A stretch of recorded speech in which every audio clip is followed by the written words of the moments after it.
Coba bayangkan. Setegar apa coba jenengan? Itu semuanya sudah meninggal. Umah entek kabeh, entek resik. Anak-anak kecil ditanya, ya. Dia tidak takut, tidak khawatir. Ini semua dari Allah Subhanahu wa taala, ujian kepada kami. Dan kami dipilih oleh Allah Subhanahu wa taala untuk menerima ujian ini. Coba. Keren apa enggak? Ini anak kecil loh.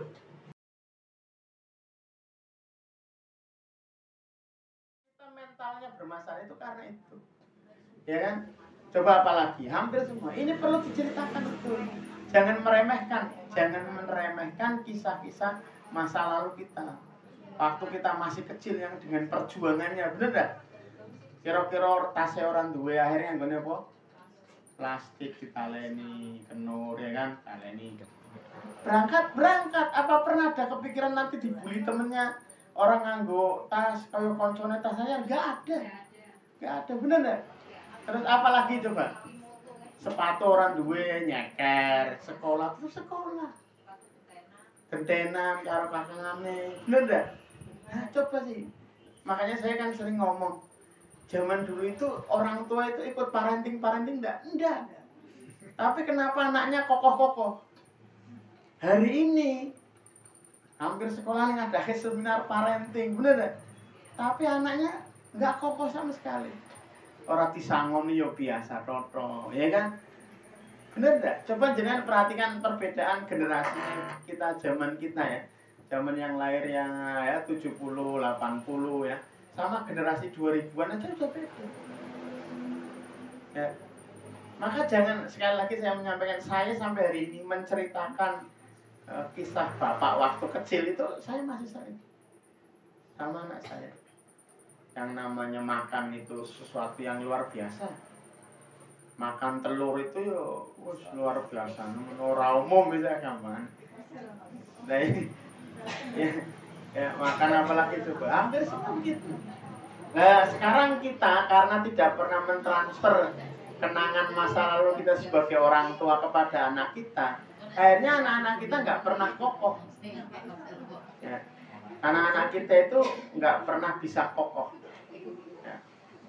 Maka sekalian dirahmati Allah Subhanahu wa taala, kisah-kisah keimanan ya, itu ada hubungannya sama keimanan. Jangan dikira kehidupan kita itu tidak ada hubungannya sama keimanan. Hampir semuanya ada. Karena keimanan itu bagaimana nanti menghubungkan sebuah kisah sama akidah kita. Ya, misalkan kita ambil contoh hubungan yang paling sederhana, makan aja makan. Makan itu hubungannya sama kesyukuran kita sama Allah Subhanahu wa taala. Dulu bapak itu makan seadanya, ya enggak? Makanya apa Pak? Biasanya menunya sing umum keluban, tempe, onone tempe o tempe tok, ya kan? Ya gereh tok, kowe pengen entuk selamatan, ya kan? Entuk dibagi 8, ya kan? Itu zaman. Nah, itu harus disampaikan. Loh, hari ini satu anak telurnya 1, malah 3. Nah, gimana? Ya, udah puyuh telur ya Bu ya. Ya. Kalau kita nggak pernah menghubungkan semua aktivitas kita dengan keimanan, itu repot. Kita sampaikan bagaimana Allah Subhanahu wa taala itu mencintai hamba yang bersyukur, dikasih apapun itu diterima dengan bersyukur. Tambah-tambah hari ini sekarang, dengan bisa menceritakan bagaimana kokohnya saudara-saudara muslim kita di Palestina. Nah, coba saya tanya sama jenengan. Ini kisah nyata, ini kisah yang mudah-mudahan meningkatkan keimanan kita. Kalau jenengan ini, rumah jenengan hancur kabeh, keluarga jenengan meninggal semua, tinggal jenengan tok. Misalnya nangis tok, orang itu tak takoni berarti. Ya. Kemudian ditanya, bagaimana keadaanmu? Alhamdulillah kamu selamat. Kira-kira jenengan jawabnya apa? Apa raiso jawab malah? Raiso jawab. Lah kalau orang ini jawab. Ya. Saudara-saudaraku semua yang sudah meninggal itu yang selamat, saya yang tidak selamat. Lah kok iso? Ya karena saudara-saudara saya sudah berjumpa dengan Allah Subhanahu wa taala dengan pahala syahid. Ya, meninggal di peperangan syahid. Sementara saya nasibnya enggak jelas. Belum jelas saya. Yang lain pun. Coba bayangkan. Setegar apa coba jenengan? Itu semuanya sudah meninggal. Umah entek kabeh, entek resik. Anak-anak kecil ditanya, ya. Dia tidak takut, tidak khawatir. Ini semua dari Allah Subhanahu wa taala ujian kepada kami. Dan kami dipilih oleh Allah Subhanahu wa taala untuk menerima ujian ini. Coba. Keren apa enggak? Ini anak kecil loh. Nah, coba jenengan bandingkan ujian jenengan hari ini ya dengan anak-anak kecil di sana. Ya, coba jenengan iso jawab gue pernah. Ya. Keren enggak? Itu jawabnya begitu. Nah, entek kabeh ya. Dia mengatakan, "Iya. Demi Allah ini itu takdirnya Allah Subhanahu wa taala atas kami. Dan kami ridho dengan takdir itu." Bayangkan. Nah, ketika kemudian ambruk ditolong itu kan ditolong oleh regu penyelamat gitu. Dia cuma didomongi, gon nyebut lah. Sebutlah Allah wahai anakku. Ya Rob, gitu dong. Tak nangis orang.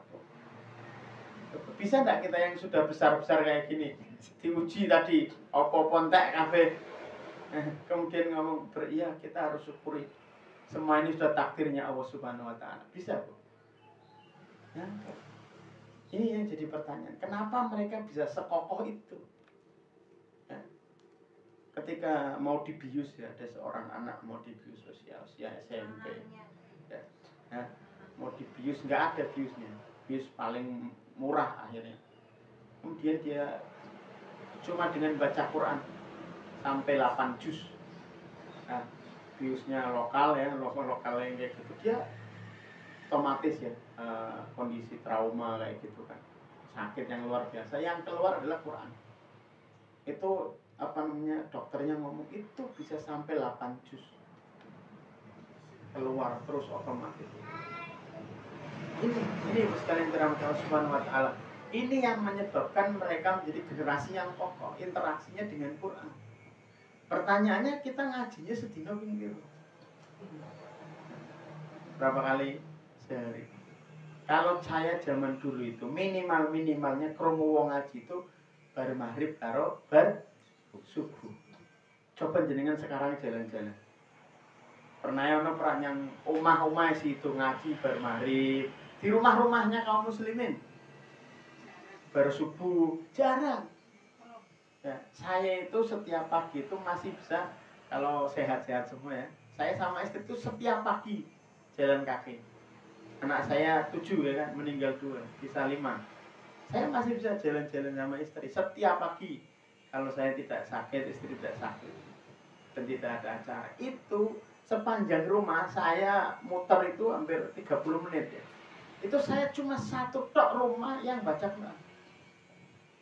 Ya nanti kapan-kapan ibu-ibu silahkan di jalan-jalan desa yang masuk kandang kampung. Masih denger enggak? Habis subuh ada orang ngaji, habis maghrib mungkin ngaji, iya.